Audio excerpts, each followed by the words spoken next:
L'INSEE vient de dévoiler sa nouvelle enquête réalisée avant le début de la pandémie. Cette dernière nous éclaire sur les pratiques culturelles à Mayotte. Cette enquête est la première édition de l'enquête des pratiques culturelles à Mayotte. Et donc, dans un dispositif qui est très ancien, qui date des années 70 en métropole. Enfin, on a pu couvrir la réalité culturelle de Mayotte. Alors en 2019, et l'enquête montre, les résultats ont été commentés, la richesse des pratiques sur l'île et donc tout l'intérêt qu'il y a à poursuivre ce travail et à poursuivre l'analyse des pratiques culturelles. Lecture, pratique de la musique, écoute de la radio, autant de données qui ont été analysées et dont les résultats sont aujourd'hui disponibles. Les Mahorais sont nombreux à déclarer maîtriser le shimaoré, le kibushi, moins nombreux à dire maîtriser aussi le français. Les Mahorais écoutent notamment de la musique de l'océan Indien, de Mayotte, des musiques traditionnelles. On voit aussi qu'ils écoutent de la variété française. Par contre, on voit que les Mahorais sont un peu moins nombreux qu'en France métropolitaine à écouter de la musique, mais aussi à écouter de la musique au quotidien. On voit aussi que les Mahorais sont moins nombreux à regarder la télévision, à écouter la radio.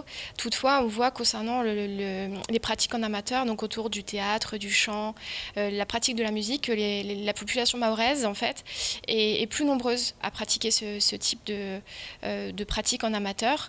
On voit aussi que les pratiques de sortie sont moins présentes qu'en France métropolitaine, notamment en lien avec une offre culturelle, d'équipement culturel qui est moins importante. Cette enquête revêt un caractère très important. En effet, à l'instar de toutes les autres enquêtes réalisées par l'INSEE, elle doit permettre d'adapter les politiques publiques aux réalités du territoire. En sachant un peu plus ce qui est fait sur le territoire, ça peut être d'une part un outil pour lancer des recherches supplémentaires, notamment qualitatives sur le territoire, par exemple autour des langues, des pratiques en amateur, mais c'est aussi un outil que peuvent se servir en fait les politiques et aussi l'administration à Mayotte pour tenter en fait d'avoir une meilleure vue d'ensemble de ce qui se passe à Mayotte et aussi peut-être d'adapter les politiques culturelles et avoir un peu plus de moyens pour concevoir les politiques culturelles. Concevoir des politiques culturelles qui répondent aux aspirations de la population locale, voilà désormais la mission des pouvoirs publics. La situation est difficile à Mayotte parce qu'on a le département qui est le 3e département le plus touché par la question des violences faites aux femmes. Donc c'est une vraie réalité à Mayotte qu'il faut pouvoir traiter. Quels sont les autres départements ? Alors, on a, sauf erreur de ma part, on a les départements de Guyane et de Martinique. D'accord. Et sinon, ce qui me semble important de dire, c'est que nous, à l'occasion de nos visites de terrain, on a vu des acteurs très très engagés, et notamment l'association Tikafi Asie à Mamoudzou, qui prend en charge 25 femmes victimes de violences et repérées comme telles lors de leur accueil, en accueil de jour par l'ACFAV. Et là, on voit un formidable travail, je dirais, d'accompagnement de ces femmes vers la formation, vers l'emploi. On a rencontré des femmes extrêmement, je dirais, résilientes, extrêmement motivées et qui iront loin, je n'en doute pas. Parce que voilà, on a un accompagnement très très fort, cette association. Longtemps espérée, la coopération entre Mayotte et Madagascar semble enfin lancée sur de bons rails. Aujourd'hui, la volonté d'échanger semble réelle entre deux territoires qui ont beaucoup en commun. La terre mahoraise est un des territoires où on parle le kibuchi, donc la langue malgache à l'extérieur. C'est une chance pour Madagascar également. Donc, il y a une forte communauté malgache aussi installée sur cette île. Et promouvoir encore davantage à travers les activités culturelles et sportives ces liens amicaux et historiques qui se sont déjà installés entre nos peuples rentrent logiquement dans la mission des coopérations. Orange d'Afrique du Sud, poulet du Brésil, tomates d'Espagne, carottes d'Australie, beaucoup de produits vendus à Mayotte font des milliers de kilomètres avant d'arriver et ne sont plus des produits frais. Le tout alors même que Madagascar dispose d'une agriculture capable de tout produire ou presque. L'objectif surtout d'une coopération sud-sud, c'est de permettre à tous ces pays dans l'océan Indien, la COI, de s'approvisionner, c'est-à-dire d'assurer des libres-échanges des personnes, des marchandises, afin de mettre en place une véritable plateforme de coopération économique et d'échanges commerciaux. Donc Madagascar vise aussi à travers ces coopérations des 11 régions signataires de pouvoir servir de base arrière pour Mayotte dans l'agriculture, fournir des produits frais, bio, pour les consommateurs mahorais et pourquoi pas d'autres destinations comme l'Europe, parce que Mayotte, c'est déjà le département français, donc c'est la porte la plus proche de Madagascar, à 300 km des côtes malgaches, pour atteindre un marché européen. La convention signée entre Mayotte et la Grande Île prévoit la création d'une ligne maritime, une excellente nouvelle pour l'échange de marchandises, mais aussi pour l'emploi, notamment à Madagascar, où les villes côtières sont très peuplées.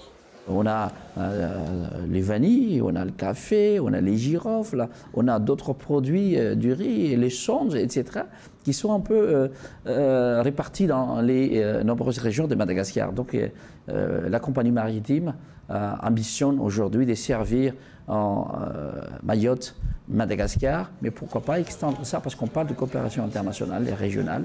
On a les îles voisines, Maurice, Seychelles, etc., qui peuvent également, et la Mozambique, peuvent bénéficier donc de ces interconnexions par voie maritime.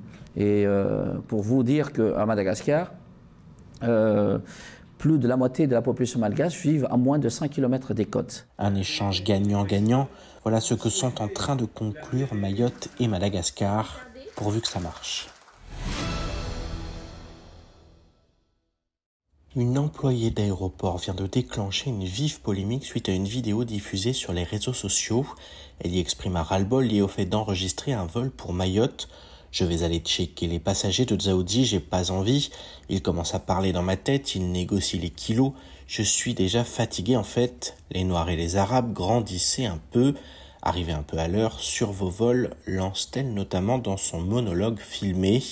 Des propos qui provoquent l'indignation et qui a fait réagir Air Austral. La compagnie assure qu'il ne s'agit pas d'une salariée mais d'une employée d'une société sous-traitante à l'escale de Paris-Charles de Gaulle. Air Austral condamne les propos et l'a fait savoir à la société sous-traitante qui s'est engagée à prendre les mesures qui s'imposent.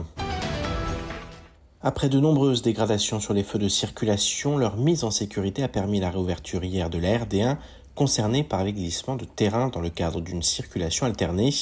La tenue d'une campagne d'essais géologiques sur le site nécessitera la mise en place d'alternats manuels et engendrera des perturbations ponctuelles de quelques minutes en cours de journée du lundi 4 juillet au vendredi 8 juillet.